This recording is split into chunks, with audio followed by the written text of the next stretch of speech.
Et si l'on changeait désormais la donne? Le groupe Divine 4.0, c'est un bar-restaurant qui vous transporte au cœur même des saveurs africaines. Du bon vieux poisson silure à la braise, une spécialité de chez nous. Un concept pour tous, pêche ton poisson vivant et laisse-toi servir par une équipe qualifiée et dévouée. Le restaurant Divine 4.0, c'est une explosion de papilles. C'est aussi un espace rafraîchissement adapté au confort des fins gourmets. Le groupe Divine 4.0 vous ouvre également les portes de l'auto-école pour une formation de haute qualité en conduite automobile, toutes catégories confondues. Et ceci dans des conditions uniques. Groupe Divine 4.0, quand la qualité se fait une priorité. Nous sommes situés au quartier Damas, 100 mètres avant le rond-point Damas. Oui, Jean-Bruno, là je dis, je vais parler comme il se dit. Oui. Je n'ai aucune preuve que vous êtes remonté contre Samuel Eto'o parce que après avoir gagné, vous serez attendu justement à une quelconque récompense. Peut-être un poste à la FECAFOOT, peut-être beaucoup d'argent, mais vous avez patienté à rien et vous avez compris que tout est perdu. Et vous êtes révolté. Et d'où l'arnaque. Oui, enfin, c'est des choses que j'ai... ça fait 2 ans qu'on me dit exactement la même chose. Et en fait, je garde la même sérénité face à ce genre de déclaration parce que c'est en général le fait de ceux qui ne me connaissent pas. Samuel Eto'o, probablement, il regarde cette émission. S'il ne la regarde pas, il la regardera. Et il sait qu'on ne peut rien contre la sincérité.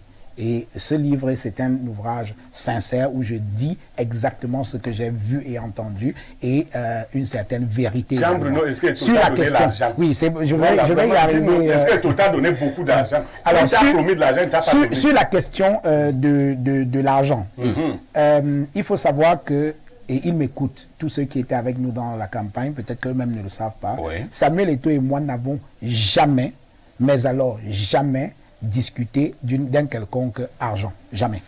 Je n'ai subordonné mon soutien à Samuel Eto'o ni à un avantage financier, ni à un quelconque poste à la Fédération camerounaise de football. C'était un travail de bénévole. Pas parce que Samuel Eto'o est malhonnête ou quoi que ce soit, non. Mais j'ai refusé parce que... Est-ce que Samuel Eto'o vous a quand même proposé de l'argent? Bien sûr. Et vous avez refusé? Bien sûr. C'était combien? Même, non, on ne parle pas de montant. Ah ben, nous voulons le même niveau d'information. Parce que s'il te propose par exemple 100 000, c'est différent de s'il te propose 100 millions. Non, on n'est même pas arrivé au niveau de la discussion sur les montants. Parce qu'il n'était pas question de cela. Je sais que cela peut paraître surprenant. Alors vous allez convaincre ceux que nous regardons ce matin que vous êtes vraiment allé, comme vous-même vous venez de le dire là tout à l'heure, ce n'était que du bénévolat. Bien sûr, c'est tout. Bien sûr. Il faudrait que les Camerounais sachent que dans ce pays, il y a encore des gens qui peuvent croire dans un projet sans forcément en attendre quelque chose. Jean-Bruno, vous en faites partie. J'en fais partie. J'en fais partie parce qu'à l'époque, à plus tard, moi je prends la parole comme ça, à plus tard, l'argent qu'Eto'o devait vous donner. Non. Parce que, non, moi, permettez que je parle comme j'avais l'habitude de parler. Eto'o devait vous donner de l'argent. Vous n'avez pas voulu assujettir. Il a voulu vous en donner, vous venez de le dire. Oui. Vous lui avez dit non. Moi, je suis ambassadeur. Quand un ambassadeur vient travailler chez toi, s'il te dit ne me paye pas maintenant, ou que tu vas me payer ce que tu veux, c'est un piège. Parce que tu vas payer plus cher que prévu. Parce que c'est mieux que vous entendiez une fois. Donc il t'a dit, je te paye, tu as dit non. Et à la fin, ce qu'il t'a proposé, t'as dit plus. Mais il ne m'a jamais rien proposé. Vous êtes en plein fantasme, non, monsieur. Tu as dit tout de suite là. Non, il ne m'a rien proposé. Et le problème, et justement, c'est ça le drame, c'est que si vous écoutez... La bande est là. Tu as dit que... Je suis encore sur le plateau, donc je peux redire. On n'est pas arrivé au montant. Je peux redire. Mais il a voulu te donner de l'argent. Je peux redire, et c'est pour ça que je regrette que vous n'ayez pas vraiment lu le livre. Non, je ne vais pas lire, je t'ai promis, je ne vais pas lire. Alors, je réponds sur cette question-là. Nulle part, Monsieur Samuel Eto'o et moi-même n'avons parlé d'argent. Je vous l'ai dit. Le jour où j'accepte d'être son directeur de campagne, il me dit, c'est à quelles conditions? Je lui dis, rien. Allons gagner cette élection. Vous l'avez écrit dans votre ouvrage. Voilà. Et pour moi, c'était une manière d'apporter ma contribution à quelque chose. Faire ce que Albert Camus appelait son devoir d'homme. Je n'avais besoin de rien du tout parce que ce dans quoi je m'étais engagé me semblait plus fort qu'un gain personnel. On ne discute pas de l'argent ou des postes après. C'est au moment où on s'engage. Jean-Bruno, que répondez-vous à cette question? Alors, si je peux finir d'abord ça, et puis après vous allez poser des questions. Ne vous inquiétez pas, moi je suis là, je n'ai rien à cacher, donc vous pouvez me poser toutes les questions, ça ne me dérange absolument pas. On a juste un problème de temps. Oui, je vais y aller très rapidement. Donc, il n'a été question ni de poste, ni d'argent avec Samuel Eto'o. Nous n'en avons jamais parlé. Il m'a proposé, c'est à quelles conditions, je lui ai dit rien du tout. Et il était d'ailleurs surpris parce qu'il n'est pas naïf. Il sait qu'on le présente comme un porte-monnaie béant et tous ceux qui l'approchent, ce sont ceux qui veulent en tirer profit. Mais en l'occurrence, en ce qui me concerne, c'était rien. Et j'avais un gain quelque part. Ce n'était pas sans calcul. Mon calcul, c'était quoi? Entrer dans l'histoire. Monsieur Biaro-Niemek, je ne sais pas si cela vous arrivera un jour d'être choisi par quelqu'un de la dimension de Samuel Eto'o, une légende, pour porter sa candidature. Ça peut être Samuel Eto'o ou bien Paul Biya ou bien... Donc vous mettez Samuel Eto'o dans la dimension de Paul Biya? En ce qui concerne le football, il est même mieux que dans la dimension du football. Dans la dimension du football, bien sûr. Donc, pour moi, d'abord, c'était ça. Mon intérêt, c'était quoi? Entrer dans l'histoire. Si Samuel Eto'o réussit, j'entre dans l'histoire comme celui qui aura été le directeur de campagne de l'homme qui révolutionna le football. Voilà ce que je recherchais dans cette affaire. Et je m'étais promis que... Mais s'il échoue, comme il est en train de jouer, et justement... Et tu as dans l'histoire, donc, comme étant celui qui a été le directeur de campagne de celui qui a échoué. Absolument. Voilà. Et c'est ça, et je l'assume. Voilà. Et c'est pour cela que je m'étais promis que je le soutiens, mais j'ai des réserves. Dès qu'il pose un acte qui est contraire à mes convictions, à mon éthique, je me retire immédiatement. Et là, j'aurais d'autant plus de... Attendez, 30 secondes pour finir par faire ici. Et j'aurais d'autant plus de liberté à me retirer que je ne lui dois rien du tout. Voilà ma démarche. Jean-Bruno Tagné, toujours dans le cadre de votre ouvrage, vous vous en prenez également presque violemment à un confrère, Ernest Obama, porte-parole de Samuel Eto'o. Bon, alors...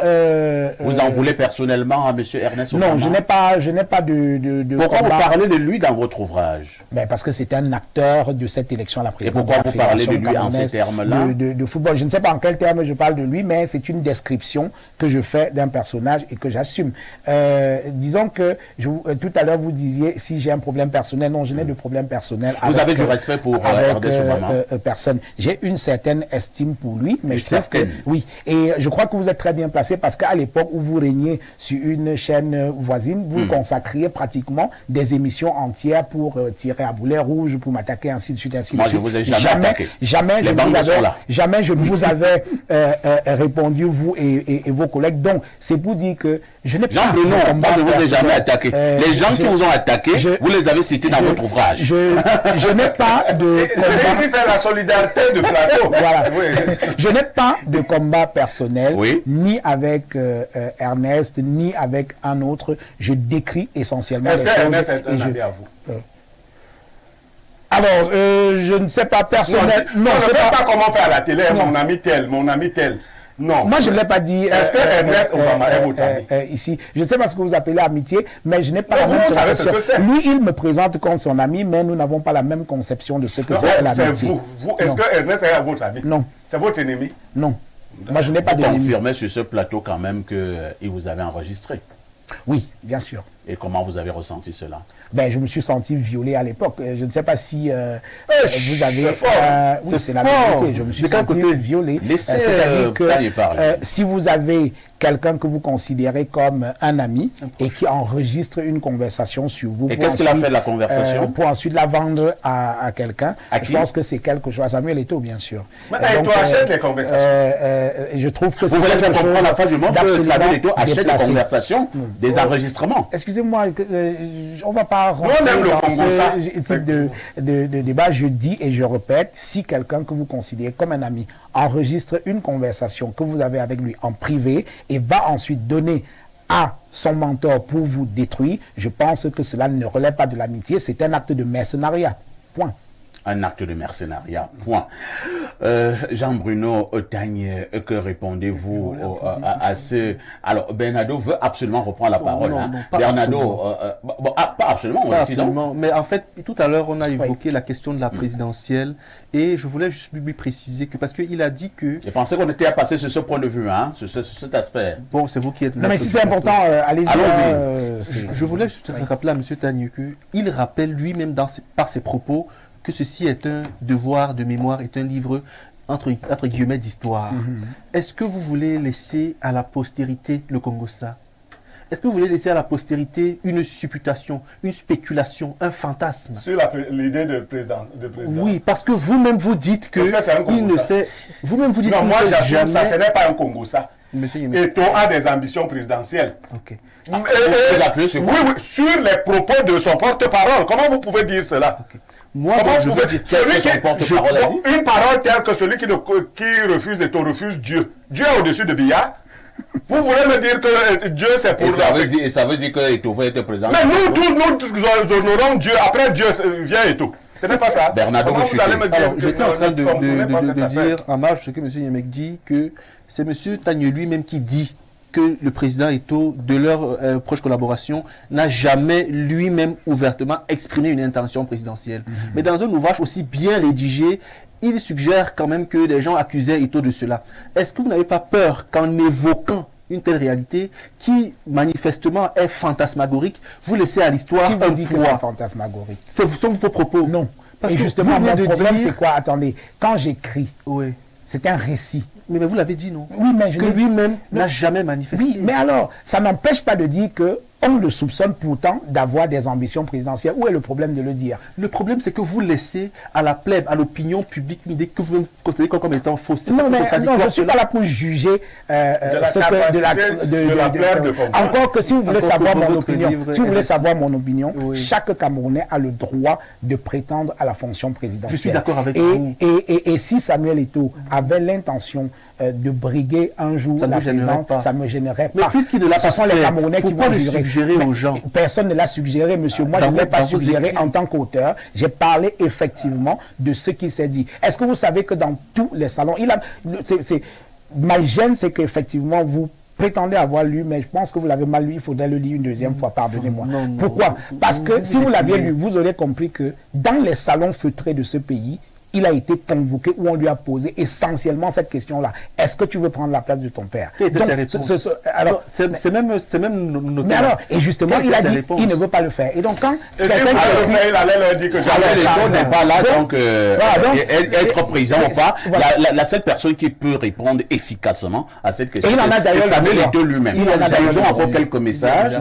Non, justement, là, il est-ce que Jean-Bruno, quand même, lorsqu'il dort la nuit, il se dit quand même que Samuel Eto'o m'a utilisé. Non. Et ça te choque un peu. Non. Je pense au contraire. Vous n'avez pas ce sentiment? Absolument pas. Mais je pense que lui le pense. Je ne sais pas ce qu'il pense, mais s'il le pense, attendez, non, Jean-Bruno. Allez-y. Je finis ma campagne. Oui. Je gagne mon élection. Et depuis ce jour, je n'appelle plus jamais mon... Qui vous dit qu'il ne m'a pas appelé? Non, je pose la question. D'accord. Mais parce que vous êtes affirmatif. Non, je vous réponds d'une interrogation. Oui, je vous réponds sur cette question-là. Je vous rappelle que quand la campagne est terminée, on est immédiatement rentré dans la CAN.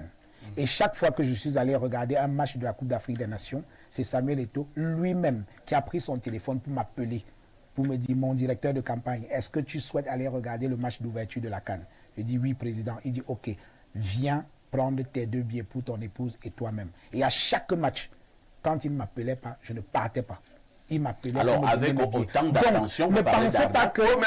Mais Jean-Bruno, vous venez de défoncer une porte grave. Donc, vous connaissez Eto'o, n'est-ce pas?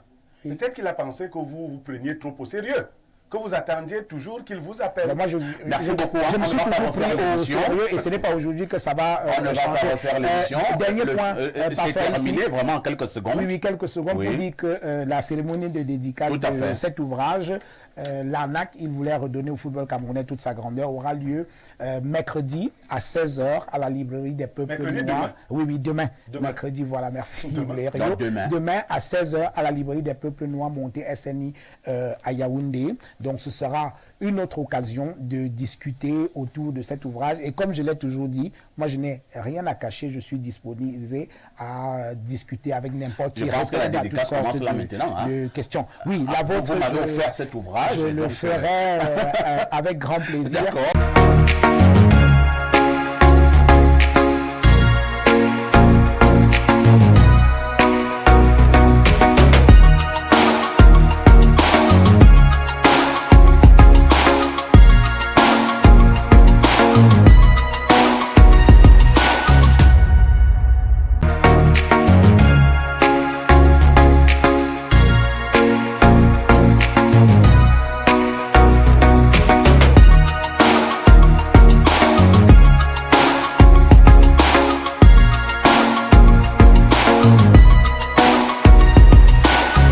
Et si l'on changeait désormais la donne? Le groupe Divine 4.0, c'est un bar-restaurant qui vous transporte au cœur même des saveurs africaines.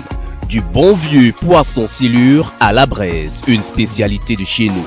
Un concept pour tous, pêche ton poisson vivant et laisse-toi servir par une équipe qualifiée et dévouée. Le restaurant Divine 4.0, c'est une explosion de papilles. C'est aussi un espace rafraîchissement adapté au confort des fins gourmets. Le groupe Divine 4.0 vous ouvre également les portes de l'auto-école pour une formation de haute qualité en conduite automobile, toutes catégories confondues. Et ceci dans des conditions uniques.